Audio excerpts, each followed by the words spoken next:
Boa noite, Nayara. Boa noite, Denise. Obrigada. Seja muito bem-vinda. Obrigada. Estamos aí, unidas. Apoio com nós aí. Muito obrigada. Essa noite nós vamos falar agora também um pouquinho de epilepsia, né, Denise? Isso. Você vai trazer pra gente aí um pouquinho para todo mundo saber quem é a Denise, pode se apresentar e ficar Fique à à vontade. vontade. Muito obrigada, assim. Primeiro agradecer muito participar de uma live assim tão histórica, né? Muito legal, assim, é uma grande oportunidade e obrigada por vocês lembrarem de mim, né? Eu represento aqui as famílias e pessoas com epilepsia. Eu sou embaixadora da Associação Brasileira de Epilepsia, membro da Associação Mineira de Amigos de Pessoas com Epilepsia, membro da ACADA, que é a Comissão de Associações em Defesa do Autista, há muitos anos. Então, eu até na camisa trouxe autismo e epilepsia, né? Pode apontar para aquela câmera ali que vai mostrar. Aí. Isso. Aqui. Sensacional. Isso, aquela câmera Deu ali. para ver? Aham, toda vez que você falar, você está. Ah, legal, ótimo. Então, essa relação entre o autismo e a epilepsia a gente vai tratar aqui também. Primeiro, falar da epilepsia, né? Minha irmã tem epilepsia de difícil controle. As pessoas acham, às vezes, que a epilepsia é uma só. Nós temos várias epilepsias. Importante falar, né? Exatamente. E as pessoas, às vezes, acham que a epilepsia é aquela que a pessoa cai, se debate, ela fica convulsionando, que é a convulsão que fala, né, que é muito, e realmente é uma cena muito angustiante, né? Mas a epilepsia, ela se mostra tanto de uma forma que eu posso ter tido uma crise de ausência de epilepsia, esses segundinhos que eu fiquei. E isso acontece muito no autista. E como que, tá vendo essa relação no autista, é muito difícil até de identificar se tá tendo uma crise de epilepsia, que a gente chama de crise epilética, ou se é uma questão do autista, né? Que ele confunde muito algumas estereotipias. Então, tem aquelas crises, a crise convulsiva, que é essa que eu falei com vocês, que hoje em dia está muito rara, porque a medicação está sendo mais fácil. Nós temos aí a medicação nos centros de saúde, essa é uma medicação que consegue ter esse controle. E no caso da minha irmã, por exemplo, epilepsia refratária ou de difícil controle, que ela tem que tomar 3 medicamentos para fazer o controle das crises epilépticas. E mesmo assim, em algum evento, ela pode ter uma crise, e a crise dela é de ausência. Então, ela perde a consciência por alguns minutos, não cai, mas ela fica gelada, ela fica tonteira. Depois, quando ela volta, ela esquece onde ela está, fica confusa. Tem uma confusão ali, no período. E tem crises que também as pessoas são muito confundidas como usuárias de droga, como pessoas que estão com uso de alguma bebida alcoólica, porque ele fala de forma desconecta, fica tonto, mas ele não cai. Pode até acontecer de tirar a roupa, pode ter tiques, ficar mastigando. Então, essas são as características, né, de algumas crises. Então, a gente sempre fala, as crises são epilépticas, mas a pessoa é pessoa com epilepsia. Jamais falar que é epiléptico. A pessoa não é epiléptico. Isso é um termo que a gente realmente precisa extinguir. Então fica a dica, né, gente? Prestem bem atenção aí Bastante. para não usar esse termo. ter cuidado na fala, ter cuidado na abordagem, né, Denise?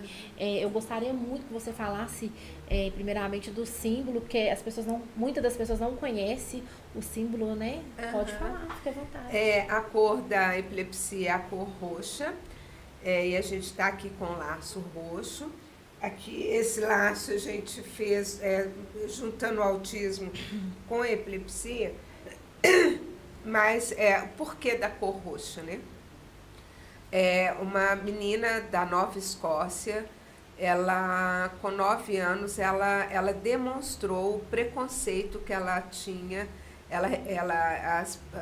As crianças da escola excluíam ela na escola, imagina, né? Assim, a gente, de novo, a exclusão. De novo. Batendo nessa tecla. E aí ela escolheu a cor roxa, que é a cor da alfazema. É uma flor muito bonita, mas essa cor demonstra a angústia, a solidão que a pessoa com epilepsia vivencia no dia a dia. Infelizmente, a gente ainda tem muito isso. A gente fala do estigma da epilepsia. Na Bíblia, nós temos uma passagem que Jesus foi apresentado uma criança que ele caía e as pessoas falavam que ele tinha sido possuído por espíritos e Jesus expulsou os espíritos. Aí as pessoas fazem essa identificação como se fosse uma crise epiléptica. Essa associação. A associação gera esse estigma. O que é o estigma? É a marca, aquela marca, né, da crucificação. E essa marca gera esse preconceito. E é o mesmo que acontecia na Bíblia com as pessoas que hoje é com hanseníase, né? A pessoa que era leprosa. Então, eles eram excluídos da sociedade, a família. Então, com a lepra, graças a Deus, acabou isso. Hoje, inclusive, se fala de hanseníase. Mas com a epilepsia, a gente ainda tem vivenciado esse estigma que gera exclusão e, às vezes, dentro da própria família, em vez de tratar. A epilepsia é uma doença neurológica. Ela pode ser genética, mas é uma doença neurológica que, assim, a gente pode passar a ter epilepsia numa queda. Hoje em dia a gente está usando tanto moto, numa queda de moto, daqui a algum tempo o traumatismo craniano acaba gerando... Ocasiona isso, né? Exatamente. É uma marca no cérebro que gera as crises epilépticas. A pessoa idosa com Alzheimer, com AVC, pode acabar tendo epilepsia. Então, é algo que pode acontecer desde quando nasce. E às vezes as crianças têm a fase infantil e não tem mais epilepsia, com a maturação neurológica, ela passa a não ter mais. Sim. Mas ao longo da vida é possível qualquer pessoa ter epilepsia, sabe?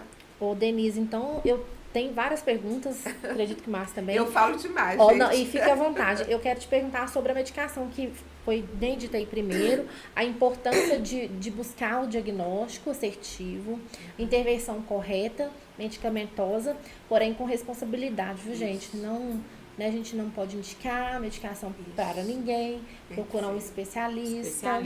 E saber se essas medicações hoje elas são ofertadas pelo SUS. Sim. Nós temos aí as medicações básicas que a gente consegue nos centros de saúde, por exemplo, pelo SUS, né?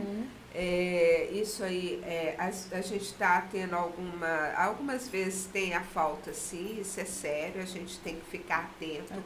Acionar a promotoria de saúde, a gente, na Associação Mineira de Amigos de Pessoas com Epilepsia, tanto na Associação Brasileira, a gente acompanha isso de forma a estimular as pessoas a procurar os direitos delas. Então, se está demorando, se está faltando a medicação, a pessoa com epilepsia ela não pode ficar sem a medicação no tempo correto. Se ela usa medicação às 8 horas, às 12, às 20 horas, essa medicação tem que ser dessa forma. Senão vai gerando, imagina, a medicação tem uma duração no controle do cérebro, porque são os neurônios que entram em atrito, tem uma sobrecarga elétrica. Sim. Se ele não tem a durabilidade que a medicação traz, entra nesse processo e pode, inclusive, piorar depois. Sim. Então, tem que usar a medicação nos horários corretos, e a gente assim, tem que ter muito cuidado, não pode ficar de jeito nenhum sem a medicação. E aí no SUS, na farmácia nossa aqui, da farmácia de Minas, a farmácia de alto custo, são as medicações que a gente tem acesso exatamente para as pessoas com epilepsia refratária, que é essa que precisa de mais medicação. Mas a gente, infelizmente, ainda tem muito problema de falta de medicação. E a gente tem um outro problema na farmácia de Minas, que alguns estados a gente não tem esse problema, que na farmácia de Minas a gente tem que escolher 2 medicações para escrever para receber. Então, assim, se recebe a lamotrigina. A lamotrigina é o nome que a gente é o princípio ativo. A lamotrigina e o levetiracetam, mas eu vou precisar também do clobazam. Eu tenho que escolher um desses 3. Aí, dos 3 eu tenho que escolher 2. E aí falta uma, tem o outro, eu não posso pegar. Então a gente ainda tem esses problemas. E esse problema só é aqui em Minas, Denise? Não tem outro Não, estado? tem alguns estados que ofertam o que é preciso. O que deveria ser para todos, então. Então é uma questão política, questão orçamentária. É um absurdo, sabe? Isso, né, gente? E justamente quem vai para a farmácia de alto custo é justamente quem mais precisa, porque a medicação precisa de mais medicamentos, porque a situação dele é mais severa. E aí ele tem que escolher entre 2. Olha, precisei. E o outro fica em falta. O outro fica, ele tem que comprar. E às vezes você tem lá na farmácia o clobazam. A gente teve um problema sério, a gente pode dizer teve, porque está acompanhando e já está sendo aos poucos resolvido. A fabricante, a farmacêutica fabricante vendeu a fórmula, né, para uma outra farmacêutica. Aí que não tem cortou o encaminhamento nem para particular, nem para farmácia, comprando a gente estava conseguindo. Então, pegou assim, acabou que as pessoas chegaram até ficar no CTI pela falta da medicação. Então a gente vê mais uma vez, né, a burocracia tendo a sua vez na frente da importância do acesso às pessoas, tanto à medicação quanto ao atendimento médico. E eu queria que você falasse sobre também o atendimento especializado. Não, mas tudo bem.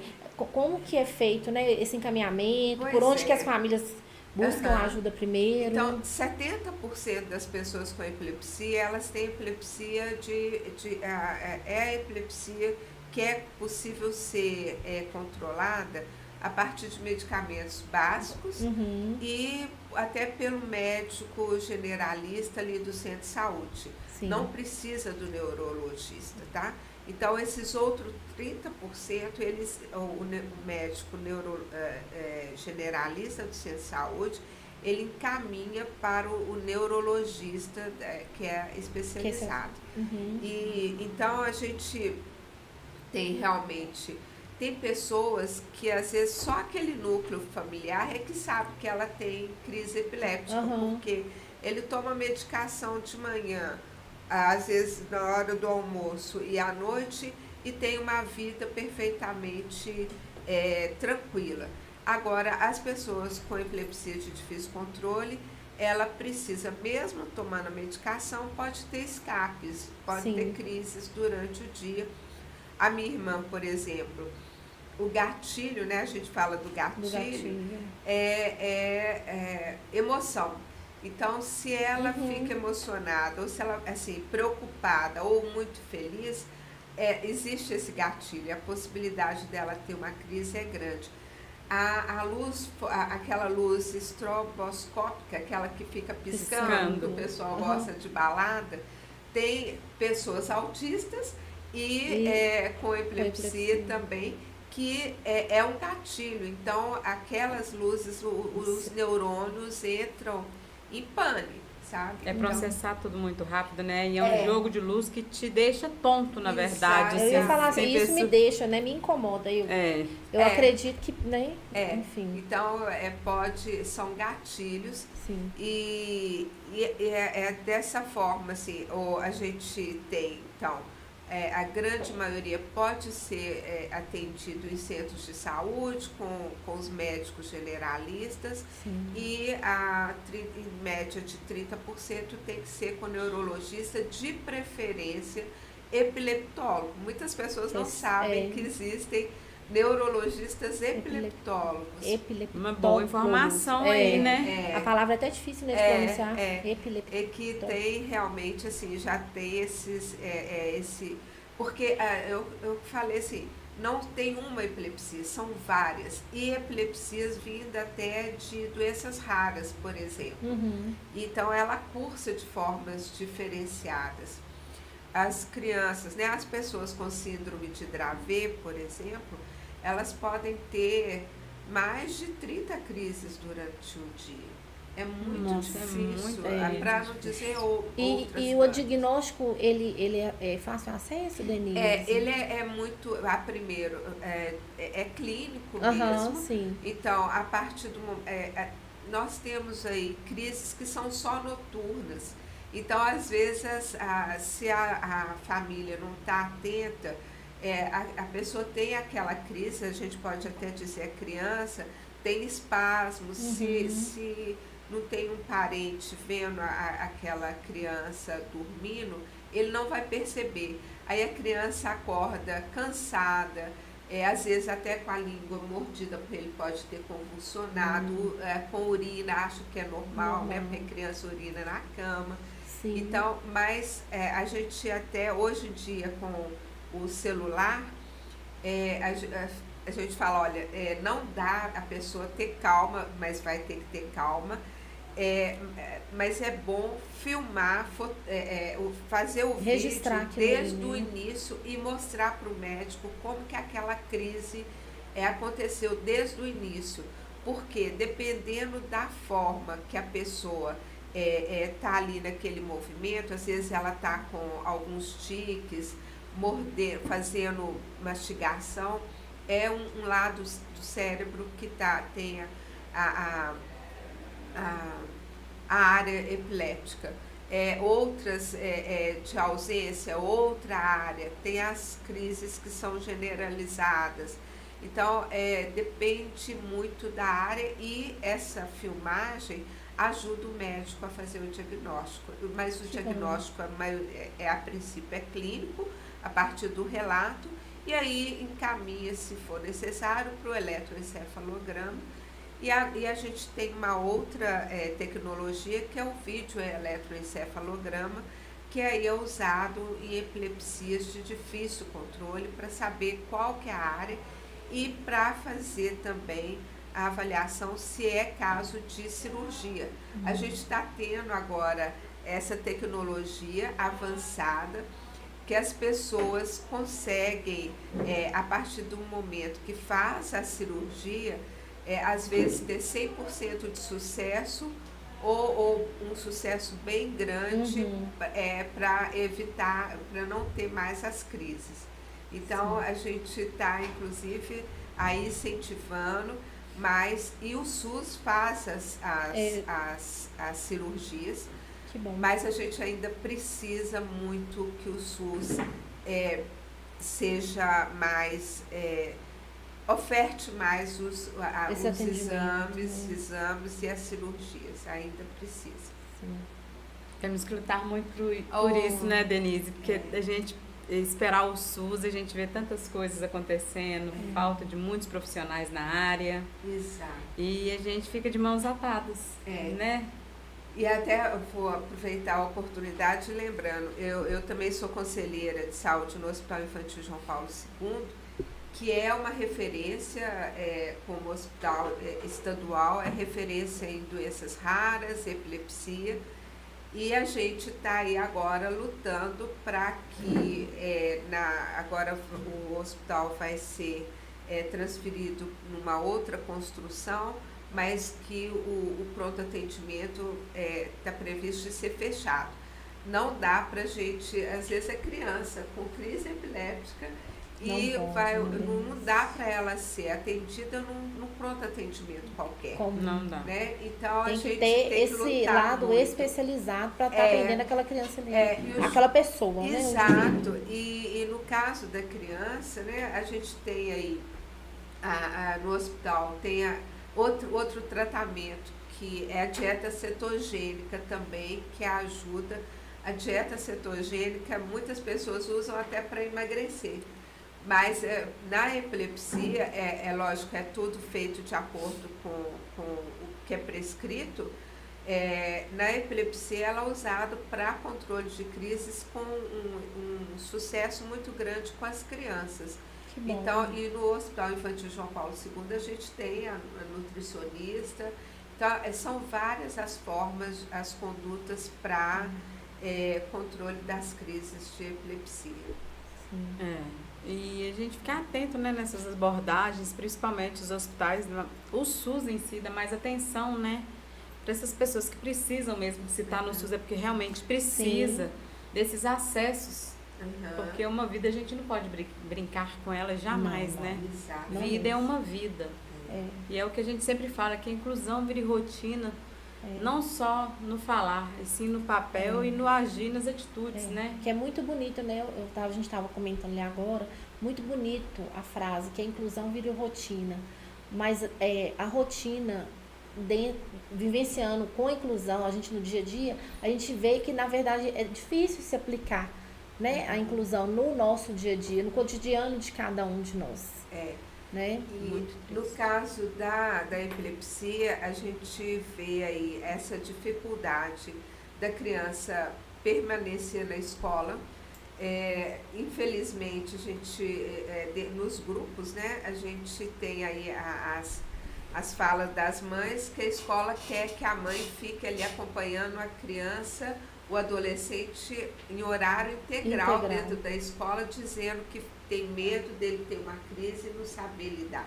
Mas também não aceita a nossa oferta de ir lá e treinar a comunidade escolar. A capacitação dessa comunidade escolar. Né? Sabe? Então, fica... E ser criança, né? Principalmente criança em idade escolar, se ela tem uma crise e ela sente vergonha, às vezes ela não quer voltar, se ela não tem acolhida ali dos colegas, da comunidade escolar. Então, essa permanência na escola é muito difícil para a pessoa com epilepsia, porque ela sofre bullying mesmo. E aí vem a época do trabalho. Se a pessoa fala que usa... uma outra fala, gente. Quem que já não ouviu, né? Você já tomou seu Gardenal hoje? Sabe? Dói o coração. Demais. Isso é muito, né? Tanto, né, na parte da epilepsia, quanto também do autismo nas escolas. A inclusão dentro das escolas está muito precária, eu acho. Estão precisando de um treinamento, cursos, adaptações, que não está tendo nas escolas. Porque profissionais, para ir lá, dar as palestras, ensinar, tem muitos. A oferta é bem grande. A oferta é muito grande. O difícil é tanto a prefeitura quanto o Estado abrir essas portas para deixar a gente fazer a inclusão acontecer dentro das escolas. Porque é muito lindo falar, ele tem uma professora de apoio, mas vai lá buscar um material escolar para ele, vai buscar tudo para você. Qual é a adaptação que está tendo, não tem, né? Não tem. Qual o cuidado, qual o olhar, né, que está tendo? O meu filho tem 13 anos, está no 7º ano, não sabe ler e escrever. Como que ele está no 7º ano sem ler e sem escrever? Tá empurrado, Tá né? empurrado. Cadê, e depois né? termina a idade, que eles dizem a idade escolar. Escolar e tira da escola. Joga ele para a sociedade, né? E como que E vai onde tá a inclusão desenvolver? aí? E é onde está a inclusão? Porque se você insistir, eles aprendem. Existe tem que mudar a metodologia, né? A mesma metodologia não serve para todos. Para todos. Não serve para todos. São indivíduos únicos, com cada um com Falam a sua... que na prefeitura fala que um profissional pode ficar com 3, mas eu acho que seria Já está 3, funcionando isso, né? já- Infelizmente. Infelizmente, mas 3 do mesmo, na categoria nível de suporte. Mas não funciona assim, você vê um profissional com um aluno que é nível 3, nível 2, nível 1 e atrapalha ambos. Porque o nível 3 requer um cuidado, Sim. o nível 2 requer um outro cuidado, e o nível 1 requer um outro Um cuidado. outro olhar, Um outro olhar, uma nova adaptação para ambos deles. E eles não fazem essa inclusão, infelizmente. E na prefeitura a gente tem esse problema, na prefeitura de Belo Horizonte, que eles são profissionais de apoio.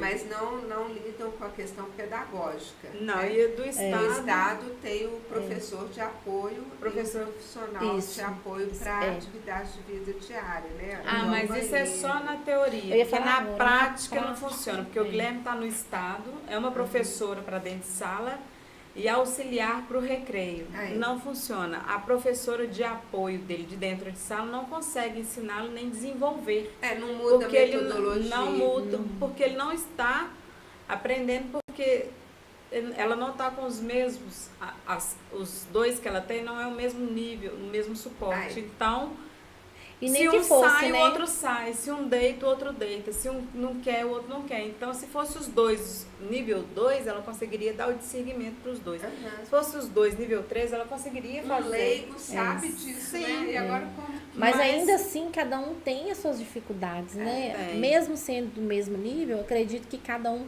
tem a sua necessidade individual. Nós temos. Né? Eu não estou aqui agora aprendendo com a Denise, com você, e a gente não estava fazendo essa troca aqui. Então, eu acredito que dentro da sala de aula também é assim. Planta MotivaCast, conexão pessoas e empresas. Eu preciso de falar, porque a live aqui, gente, tem várias questões aqui. Eu Então tenho vamos que lá, falar, Márcia, vai gente. lá. Denise, Já uma falar, aula aqui. Tá fechadinha essa daí. Vamos lá, então. Vamos lá.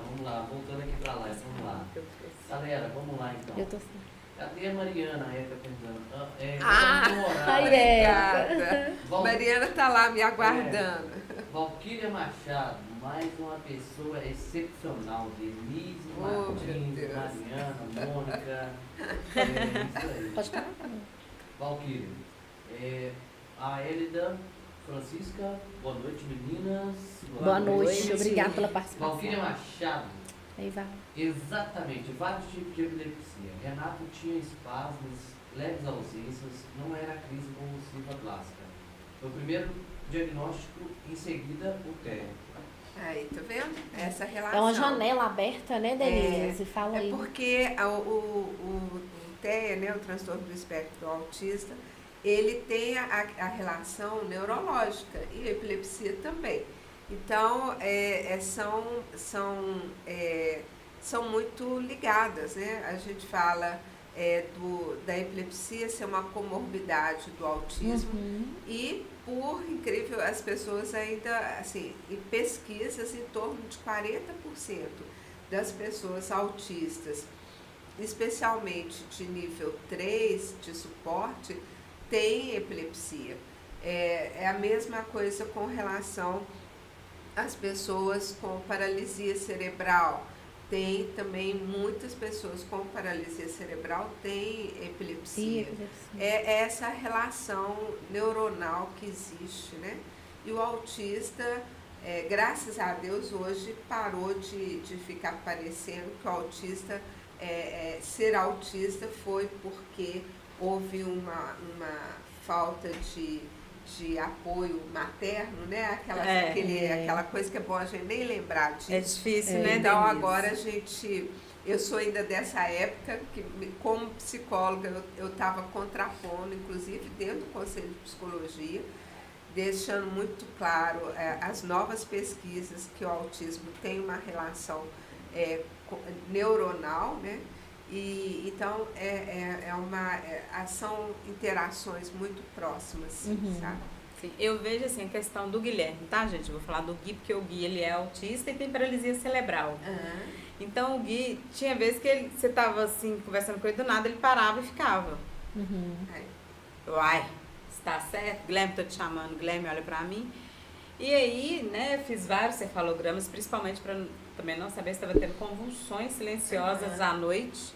E a neuro começou a pesquisar tudo isso, e o cefalograma dele deu tudo ok, mas era um impacto, né, que a gente fica assim, será que ele a noite toda? Vai ter alguma reação? Como que vai ser? Como que vai ser? De vez em quando ele estava dormindo, ele dava uns trens. Eu falei, ó, tá tendo alguma coisa, tá silenciosa, então eu tenho que observar. Parabéns. E fica a dica para as outras mães, né? Sim, ter esse olhar atento a essas características que a Denise acabou de falar aqui também. Exatamente, perfeito. Aí foi até bom você falar que assim, tem uma outra coisa que na epilepsia que ainda como que eu vou dizer? Ainda tenho muitas dúvidas até do próprio neurologista abordar com a família e com a pessoa com epilepsia, que chama SUDEP. A SUDEP é a morte súbita da pessoa com epilepsia, tanto a criança quanto o adulto.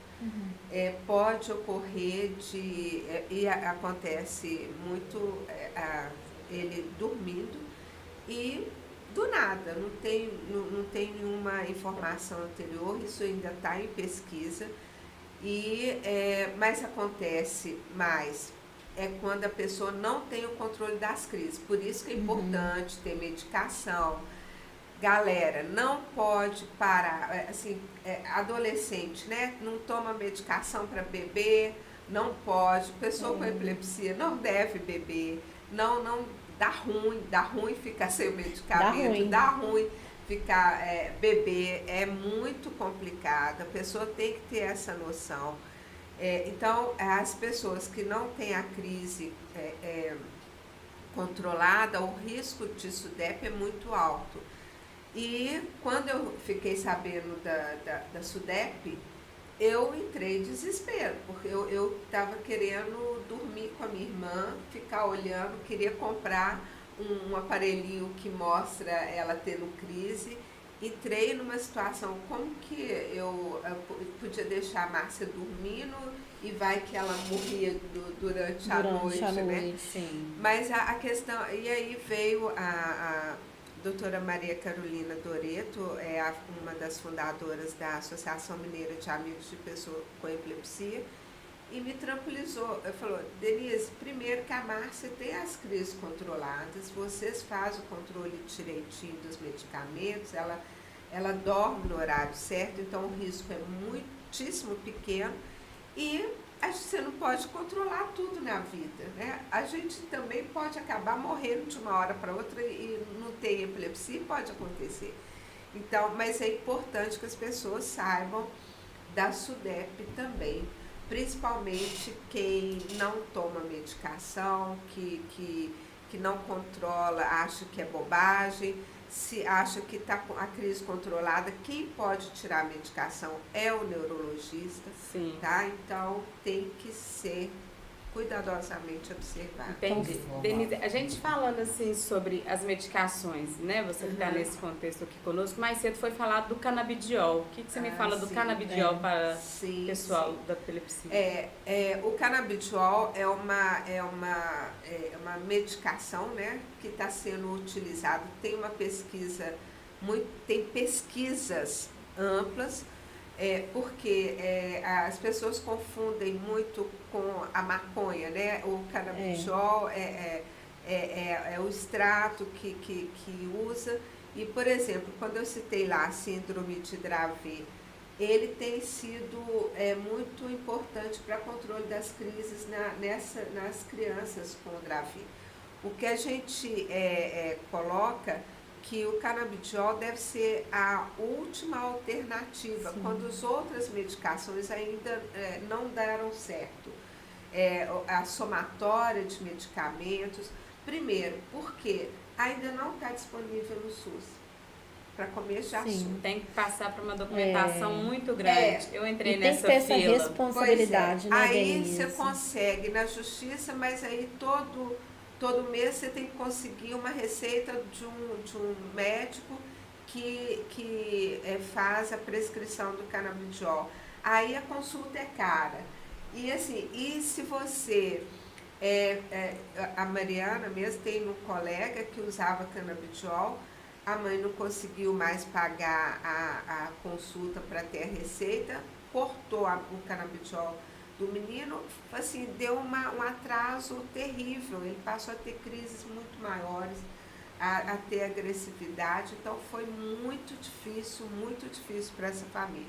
Então, o canabidiol é usado de uma forma compassiva, quer dizer, quando não tem mais nenhum medicamento que vai dar para controlar, utiliza-se o canabidiol, que é excelente sim, mas também não é adequado para todas as crises epiléticas, para todas as pessoas. Sim. Ainda a gente, como eu disse, ainda está em fase de pesquisas muito avançadas, mas a gente tem que pesar exatamente isso, assim, começa, depois não dá continuidade, como que fica isso? Eu tive muito medo nessa questão do canabidiol, meu caso seria para mim. Eu tenho fibromialgia crônica. E a fibromialgia crônica é muito usado o canabidiol, foi o próprio neurologista que me indicou. Só que eu vi essas questões mesmo, que é uma burocracia muito grande. Aí se esbarra na você burocracia, tem que né? fazer, você passa por uma pesquisa, manda documentação e te exige mais documentações, volta, vem, volta. Aí eu virei pro meu neuro e falei assim, vamos manter eu tomo gabapentina e o dufloxetina, mais o estalopram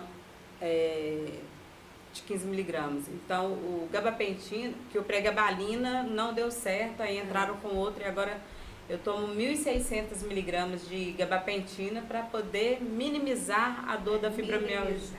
Minimizar, porque quando vem uma dor muito forte, o ideal ninguém seria dá o canabidiol.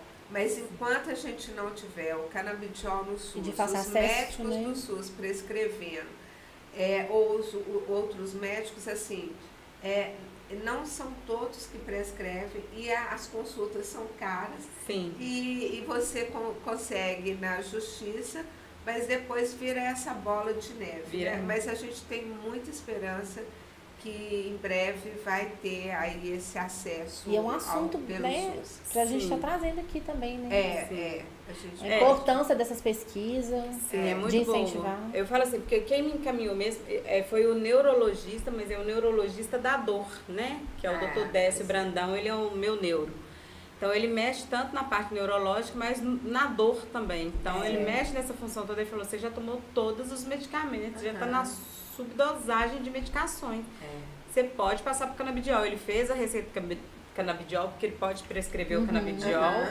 Mas para conseguir o canabidiol é muito Para conseguir difícil, a documentação para comprar possível, já é complicado. Mas não é né? impossível. Nós tivemos agora até um dos membros da AMAI, ele lutou porque o filho dele é autista, nível 3 de suporte. A medicação não estava dando, não adiantava. E o menino dele tem quase 2 metros de altura, imagina, e assim, sem controle, chegando a ser agressivo. E ele assim, de uma forma muito persistente, ele acionou o Ministério Público, a primeira Defensoria de Saúde, o Ministério Público, e contraindicaram para ele ter acesso, porque ele recebia um pouquinho mais do que 3 salários mínimos para ele ter acesso à defensoria. Aí ele foi para os direitos humanos, lembrando que o Disque 100 é muito importante, o Disque 100 ele atende 24 horas por dia, então qualquer problema, gente, ligue para o Disque 100, fique atento, peguem né? orientação.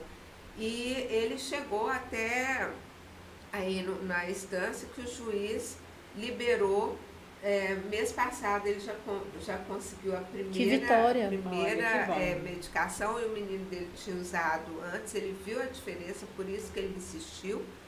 E, assim, nas primeiras doses, o menino autista, imagina um rapaz, conseguiu fazer a barba e cortar o cabelo. É um grande ganho, né? É emocionante. É emocionante. Então, canabidiol, sabe? Então a gente Então, não pode, né, de forma nenhuma desprezar, né, o uso, mas correr atrás da forma correta, ele tá né, aí com a Denise? dificuldade de ter a receita, né? Porque E de novo ele não tem esbarramos como pagar. na burocracia. Sabe? Porque no SUS os médicos não prescrevem e aí tem que pagar particular, que são caros. Gente, eu comecei a ler ali. Vamos lá, vocês continuaram o assunto, mas eu estava lendo, tem muitas aqui ainda, peraí. Vamos lá então. Elida Francisca, orgulhosa das mães guerreiras. Consuelo Ferreira, Denise Martins, imensa admiração por você. Oh, meu Deus. Érica Rocha, na infância fui diagnosticada com epilepsia de ausência e hoje sei que é shutdown. Aí, exatamente. Érica Rocha, é triste essa situação dos medicamentos. E como a PPH escolhe, né, para quem vai fornecer a Respiridona. E aí? E Patrícia Carvalho fala aqui, boa noite. Denise é demais, manda um beijo para Mariana. Obrigada. Minha filha. Doutora Érica fala aqui, doutora Lilbiana, né? Lilbiana. Falou sobre os despertares noturnos recorrentes. Podem ser crises epiléticas, precisa investigar. Aí. Érica, mesmo que o nível de suporte fosse o mesmo, cada pessoa é um indivíduo. Perfeito. Unidos pelo autismo, a Camila já leu, né? Sobre o canabidiol. E aí a Rocha fala aqui, olha o peso, a mãe passar a noite toda em vigília. O Rodrigo Rezende fala aqui, o último comentário aqui. É isso mesmo. Uma consulta gira em torno de R$380 no particular. Isso. E o canabidiol, dependendo da concentração, chega a custar R$600. É sim, muito burocrático o processo, não foi fácil conseguir. É de difícil acesso, né, Denise? Então, a gente ainda tem que lutar para que seja, né?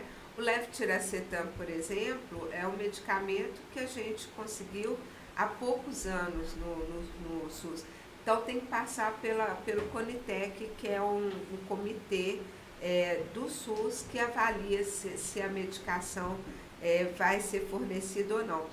E porque ainda tem restrições em pesquisas, o CONITEC contraindica o canabidiol. Então, a gente tem que... E tem que saber que são concentrações diferenciadas. O canabidiol não é único, único. Por então, isso, né? Por isso tem que procurar um especialista que vai estar, né, dentro da sua capacitação ali, orientar aquele indivíduo na sua dosagem dentro daquilo, porque pode ser um indivíduo autista com algumas outras comorbidades, né? O autista com fibromialgia, por exemplo. Sim, que é o caso da Camila. Né? Temos a Mariana, que é autista com, né? Isso. Então, tem que... E o canabidiol, para fazer a prescrição, tem que ser uma pessoa que conheça sobre as dosagens, né? É igual os outros medicamentos, ele não é simplesmente o canabidiol. Não né? Remédio para dor de cabeça que você toma, né? E Érica colocou o risperidona, por exemplo, é um medicamento usado, né, pelos autistas. Sim. É uma reivindicação nossa de 15 anos atrás, na Secretaria de Estado de Saúde. O secretário era um médico psiquiatra, e a gente levou essa reivindicação porque nem liberar para o autista, eles não liberavam risperidona. Agora a gente teve conhecimento que o risperidona é ofertado, aí a gente fala até ofertado, pela Secretaria do município de Belo Horizonte, nos centros de saúde, mas somente para os idosos. A pessoa autista não recebe. Por quê? Por análise deles próprios, da equipe técnica, obviamente, da Secretaria de Saúde do município de Belo Horizonte, eles optaram por facilitar o acesso ao Risperidona pelas famílias de pessoas idosas. Mas é uma situação que também é de cunho político, quer dizer, uma decisão política. E por que não dá o acesso para o autista? Para né? todos. E aí o autista tem que ir lá para a farmácia de Minas. Então, a gente está questionando isso, esse questionamento, a gente entende que precisa ser feito, não tem como separar, vou dar para um, vou passar para outro. Então, até para tomar esse tipo de decisão, tem que ser uma decisão muito consciente, né? Da mesma forma aí que a gente fala de medicações, por exemplo, o Clobazam. O Clobazam é um medicamento, a gente tem a percepção que as indústrias farmacêuticas não querem mais fabricar, porque é um medicamento que é barato, em torno de R$47, R$50, e esse medicamento, em vez de estar na farmácia de alto custo, já podia estar no centro de saúde. Não é medicamento de alto custo, né? Então, essa revisão toda, nós, como usuários do SUS, a gente tem que ficar atento e fazer esses questionamentos e usar o controle social, que é uma instância de questionamento, de apoio, inclusive, do SUS, que a gente tem essa garantia de gestão do SUS, que é o usuário, o trabalhador do SUS e o gestor. Então, a gente tem que fazer isso, uso como conselheiro de saúde, questionar isso, sabe? E participar das reuniões, né, Denise? Exatamente. Todo centro de saúde, né, tem aí as reuniões mensais da Comissão Local de Saúde. Sim.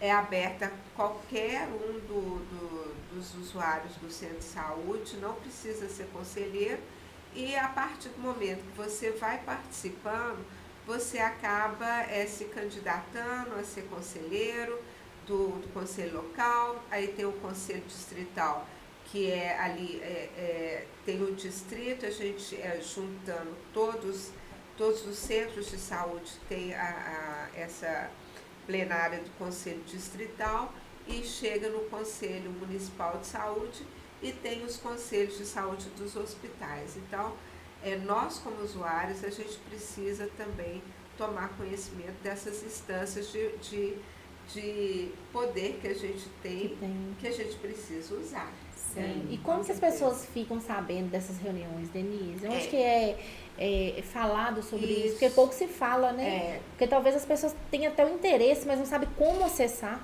Eu mesmo não sei, de falar a verdade. Deveria ser colocar o cartaz lá na recepção, dizer reunião da Comissão Local de Saúde, tal dia, tal hora, porque é uma vez por mês. E o próprio médico, as próprias ACS, elas informarem, estimularem as pessoas a participarem das reuniões, sabe? Então o indivíduo pode cobrar isso, né? Pode e deve. Eu mesma comecei a participar da Comissão Local de Saúde numa visita da ACS. A minha mãe na época era acamada, e ela falou: Denise, vamos participar da comissão. Isso eu comecei a participar. Hoje eu estou aí, cheguei a presidente do Conselho de Saúde do Hospital Infantil João Paulo II. Meus parabéns. E a gente continua aí na luta. Meus sempre. Parabéns, porque saiu da zona de conforto, assim, né? É inspiradora. Ela conhece Tudo. É o que a Mariana falou, né? A gente precisa de sair dessa zona que a gente pensa que é de conforto para estar indo em busca de informação, de acessibilidade. E isso cabe a nós, como sociedade, né? E uma coisa leva a outra, né? Não dá Sim. para ficar numa caixinha só, não. Não, Fica de parecendo jeito que a nenhum. gente...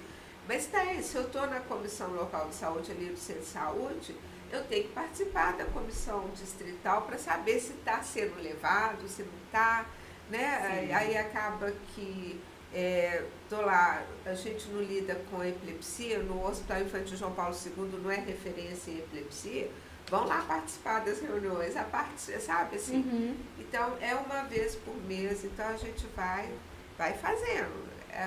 A gente tem esse compromisso como cidadão, né, gente? Cada um brilhante. de uma forma. Não significa Cada um pode que contribuir de uma forma, né? Exato. E todos contribuindo, a gente faz a inclusão acontecer, E né? que a Exato. inclusão Vira vira rotina, né? isso aí. Exatamente. Tem alguma pergunta, Márcio, para Denise? Tem uns comentários aqui, posso? Pode. Pode. Vamos lá, então. A Érica aqui, a Érica é bem participativa. Parabéns, Show de Érica. bola. Muitíssimo Ô, Érica, obrigada. Tá demais. Pode vir assinar a ata, viu, Érica? Pode vir assinar a ata, viu? Érica Rocha. O canabidiol virou o mercado também. Guardadas as proporções, está igual o coquetel de tratamento do HIV, Isso. quando as patentes não eram quebradas. É verdade. Ela complementa aqui. Tem a questão do THC. E o Conitec nem aprovou ainda para a demência senil. Exato. Vou deixar ela falar ainda, eu não conheço nada ainda. Uhum. Eu quero saber. É mais provável que a Érica, com relação à demência, ela tenha realmente... Érica é enfermeira formada, né? E realmente o Conitec, que é o órgão do SUS, né? Do Ministério da Saúde, que faz essa análise e libera ou não para oferta no SUS, eles ainda entendem que as pesquisas não são suficientes para liberar o canabidiol e são muitas as possibilidades, tanto de uso quanto a formulação do canabidiol, né? Então, é algo que ainda a gente vai precisar de um tempo aí. Sim, com certeza. E que resolvam, né? Que eu falo assim, gente, a gente já está no século XX. Muita coisa já era para estar bem avançada. E tem uma coisa, assim, a gente também, conforme vai participando, o Conitec faz consultas públicas. Então, por exemplo, o levetiracetam, quando ele iniciou esse movimento, o levetiracetam é para controle da epilepsia. Sim. Foi feita uma pesquisa pública, então a gente acionou todas as pessoas que usavam o levetiracetam para preencher ali os formulários falando dos benefícios, para ajudar, porque faz parte do Conitec fazer uma pesquisa pública também. Sim. Então, cabe a gente ir movimentando isso. Daqui a pouco pode acontecer uma pesquisa para uso do canabidiol, por exemplo, para fibromialgia. E aí tá lá a Camila dando o apoio dela. Sim, apoio. e nós da Unida junto. Isso, né, Denise? né? Exatamente. É aquele elo que a gente está falando. Exatamente. A gente vai formando elos. E fortalecendo essa nossa trajetória aí, né? Sim, com todos. Mais pergunta, Marcos? Show de bola. Tem aqui, ó. Vamos lá então. Continuando. Barato para o bolso dos laboratórios. Porque no bolso de quem recebe um salário e usa mais de uma caixa por mês, pesa assim. Claro. Demais. Por isso que a gente fala, precisa ser fornecido pelo SUS. Mas o problema... E aí nós, da Associação Mineira de Amigos e de Pessoas com Epilepsias, entramos com essa ação junto à promotoria pública aqui de Minas, e agora, recentemente, a Associação Brasileira de Epilepsia com a Promotoria Pública Federal. Mas a questão nós somos um país capitalista, não dá para obrigar as farmacêuticas a fabricar o clobazam. Eles têm obrigação de ter um tempo para informar se vai tirar do mercado ou não. mas a gente não tem eles não têm obrigação de fornecer, de continuar fabricando. E aí, com a quebra de patente, a nossa luta, né, não vou dizer luta, assim, o caminho seria que a farmácia do Estado, né, que fabrica outras medicações, também fabricasse o Clobazam, por exemplo, sim, sabe? Então, a medicação é um direito nosso. E a gente vê isso, a gente tem as medicações que a gente consegue ali perto de casa, no centro de saúde, ou se não tem no nosso centro de saúde, a gente pode ir no centro de saúde mais perto e sim, pegar, né? A gente não precisa ficar ali só naquele centro de saúde, mas também e tem aí na farmácia de alto custo, que a nossa aqui em Belo Horizonte é lá na Avenida Nossa Senhora de Fátima. Sim. Cada comentário aqui é um texto, né? Um gatilho aí, né? Legal isso, porque ela entende muito, gente. É sobre remédio, é sobre pessoas, é sobre, né, as dificuldades, as doenças, né? É importante alguém assim com conhecimento, né? Para acrescentar na nossa sociedade que falta muito conhecimento. Eu falo mesmo, eu comecei, doutora Denise, você é doutora, né? Você é doutora. Eu sou psicóloga. Então, doutora, para mim é doutora. Obrigada. Está nomeada, vou te dar o... Então, doutora Denise, eu vou ler aqui, deixa eu ler aqui já, peraí, vamos aqui. A Rosa apareceu aqui. A Rosa é a esposa do Cristiano, CEO da FNS Telecom, sim, responsável pelo espaço aqui. Rose, boa noite. Boa noite, meninas. Parabéns, grandes mulheres. Obrigado por tantas informações importantes. A Érica fala aqui. As ACS deveriam informar, mas não pratica. Não pratica, não acontece. Não acontece. O planta, ela está falando que o planta já deve estar cansado de dando comentário. Está de parabéns. Parabéns, só gratidão pela sua participação, aqui, viu, eu tô falando sério, viu, Érica? Você pode vir assinar a ata, não? Se souber o meu estudo, pode vir assinar a ata. Participação. O Respiridona, que não... É a Érica ainda, tá? Sim. O Respiridona, que não aprovou para demência senil, e para esse público que a PBH fornece o Respiridona no posto. Estou falando que a Érica sabe mais do que dá sobre isso. E por enquanto é só, isso aí. Muito bem, parabenizar a participação de todos, né, que passou durante esse percurso de 12 horas, quase 12 horas, desculpa, 11 horas e 7 minutos durante a live. Deixa eu conferir, né? 11 horas. Então, todas as pessoas que passou, que deixou um comentário, isso nos incentiva, né, Denise? A gente falou ali agora o tanto que é importante cada um fazer seu papel, quanto sociedade. Eu não, né, quem sou eu na fila? Eu tô aqui também para aprender, para somar, eu e o Márcio, Camila. Muito obrigada, Denise. Você não tem noção, tanto que você com certeza mudou muitas mentes aí. E vai mudar porque o episódio fica gravado, né? Então eu acredito que vai ter muito acesso para as pessoas. E fica aí o convite também, viu, Érica, para você, junto com a Denise, voltar, trazer essa informação, né, Camila? Sim, com certeza. São informações, assim, muitos ensinamentos pra gente, né? A gente ainda tem muito...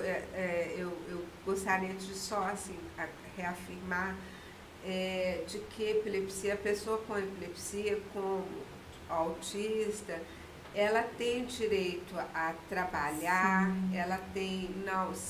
ter uma crise epiléptica não vai desfazer, né, a possibilidade dela de ser uma pessoa produtiva, tem direito a ter família. Já houve tempo que era orientado para não ter nem filho, pensa bem. São preconceitos que vão tendo ao longo precisa ser quebrado, da vida, vamos quebrando, a gente precisa quebrar, né? Isso. E na escola, assim, a gente tá aí disponível para conversar sobre epilepsia com a comunidade escolar de forma gratuita.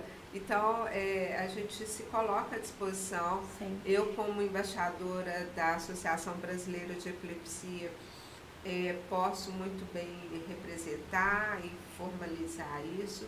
É super importante. Muito obrigada mesmo pela essa oportunidade. Nós que agradecemos você estar aqui hoje no Planta Motiva Cast. Foi maravilhoso sua presença. Muito obrigada mesmo, junto com a Unidas, né? Sempre juntas. Unidas. É mesmo, sempre. Denise, eu tô pouco a tempo, né? Assim, 8 anos que eu tô no grupo e desde sempre eu vi você lá, Mariana. A gente está junto sempre. Muitos anos, graças a Deus. E cada dia mais fortalecida essa relação nossa, né? Isso é que mesmo. nunca se quebre, que a gente nunca solte a mão uma da outra. Amém. Parabéns, Denise. Muito obrigada. Gente, vamos para alguns sorteios? Eu acho que tem muita gente esperando sorteio aí, também tem não? acho. Vamos, mas vamos para os sorteios. Daqui a pouco eu vou ter que ir para a mesa, não vai ter jeito. Vai. Vou ter que ir para a mesa aí. É isso aí. Obrigado, viu, Denise? Denise, está aqui. Denise. Doutora Denise. Obrigado, Está aqui, né? A nossa lembrança do dia, desse dia muito especial, sem sombra de dúvida, será marcado para sempre, né, na comunidade como um todo, com muito carinho seu e da Mariana, lógico, né? Hoje é Mônica, desculpa. A minha hoje filha, a Mônica receberá um chaveiro. Tem que explicar pro pessoal que a Mariana, minha filha, ela tem... Fala assim sobre ela, é importante. Fala aí. Fala assim. Mariana, ela tem 41 anos, é uma pessoa que tem uma síndrome rara, que chama Smith-Magenis, que uma das características é a deficiência intelectual, a deficiência mental, que são diferentes. Então, a intelectual, muitas vezes as pessoas não sabem. Intelectual é com relação ao cognitivo, ao aprendizado. E a mental é o transtorno mental. Ela tem uma escoliose também bem evidente. E são características da síndrome de Smith-Magenis. E uma das características também pode até ter o autismo na síndrome. Doutora, deixa eu te fazer uma pergunta. Você quer trazer ela? Ela vai adorar. Eu ia falar, eu queria trazer ela. Vamos chamar ela, Camila. É inclusão. Eu queria que ela entrasse um pouco. Mas ela porque a Mariana tem fala, né? Mariana tem protagonista mesmo. Nós podemos acrescentar lá em meio uns 20 minutinhos a mais, não tem problema. Sim. Tá. Se cair... 9 horas nosso fã, se cair não tem problema. Tá bom. Jóia. E ela gosta muito da turma da Mônica. E aí ela incorporou que ela chama Mônica. Então eu chamei ele e ela falou que é Mônica. Então a Mônica tá chegando aí. Gente, é a Mônica. Legal. A Mônica e o pessoal já conhece. Então, desculpa, eu vou te pedir de volta porque eu quero entregar. O seu pode ficar. A Catiane falou uma coisa que é muito importante. O símbolo é bonito, mas cadê a atitude? Isso. Se é para incluir, vamos incluir, exatamente. Não, mas é exatamente isso. Vamos lá. Aí Mariana vai ficar toda feliz. Ela queria vir E ela perguntou. Ela perguntou né? se ia perguntou, poder verdade. mas a síndrome de Smith-Magenis, ela gosta. Ela, se eu não falar que ela vem, ela não vai. Pode ficar à vontade de ir lá chamar ela, Denise. Ela. Enquanto isso, né, Márcio? Enquanto isso, galera, agradecer vocês que estão aí o dia todo. Érica, que participação, hein? Muito obrigada mesmo, de coração. E agora a gente tem que conversar agora com a Mônica, né, Márcio? Vamos ter a participação super especial aí da Mônica. Depois, se der, né, eu não sei como que vai ficar, a gente vai fazer os sorteios aí. Senão, depois a gente marca. É isso aí, gente. Planta Motiva Cast. Senta aí, Mariana. Pode pôr aqui no cantinho, ó. Mônica. Boa noite, Mônica. Seja bem-vinda ao Planta Motiva Cast. Tudo bem com você? Tudo bem.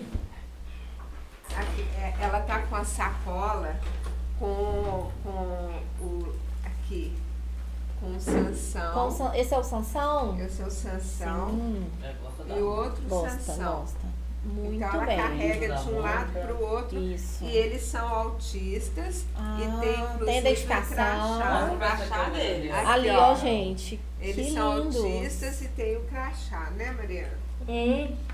Conta pro pessoal. Qual que é o seu nome hoje? Mônica. Por que você é Mônica? Porque eu tenho minha irmã gêmea Mônica.